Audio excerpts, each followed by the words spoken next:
Hello, my name is Chris DeVault, Manager of Software Selection here at Panorama Consulting.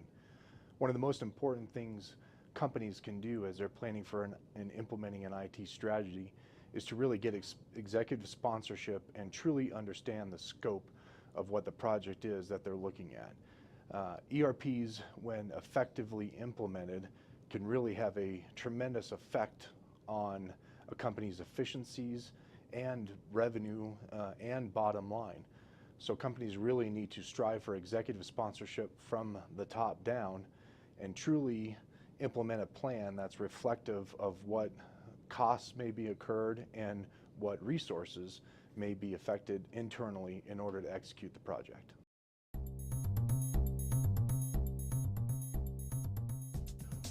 One major thing that companies need to take into effect when putting in an ERP strategy is to recognize that it's not only an IT initiative, but it really is a company-wide initiative. Getting executive sponsorship and then sponsorship from all across functional areas, department leads, subject matter experts, along with IT resources are going to be the basics of implementing an ERP strategy.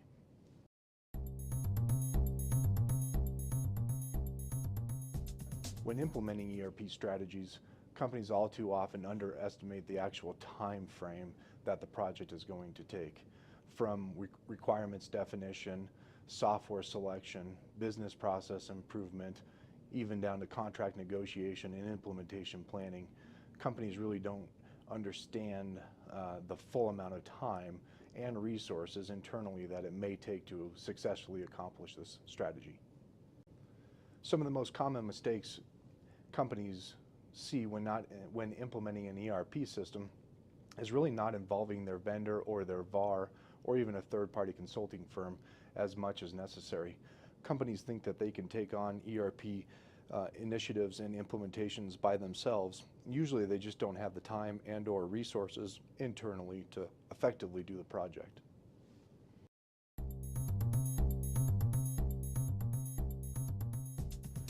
When implementing a new ERP system and maintaining a new ERP system, companies can realize more benefits by really emphasizing and tracking, measuring what they anticipate to happen.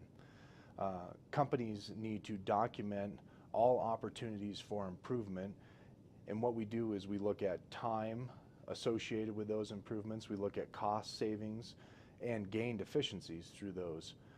This business case and this business process improvement benefit realization is really a living, breathing entity and certainly needs to be addressed and tracked and discussed either on a weekly basis and or a monthly basis.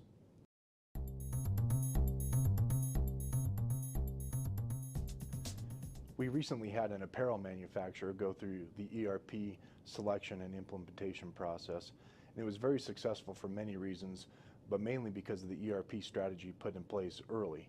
This strategy was fully definitive and very comprehensive, and the main goal behind the ERP implementation was to grow and expand the business using technology and limiting the amount of additional human capital that was needed to implement these practices. Whenever this company faced difficulty or challenges during the selection and implementation process, they constantly referred back to the ERP strategy, and the foundation of that strategy and the goals of the new ERP were to help the company grow by technology and not by human capital. Every challenge they faced, they would go back and reconcile that with the initial strategy and plan, and that really led them to keep a focus on the end means no matter what had happened in the middle.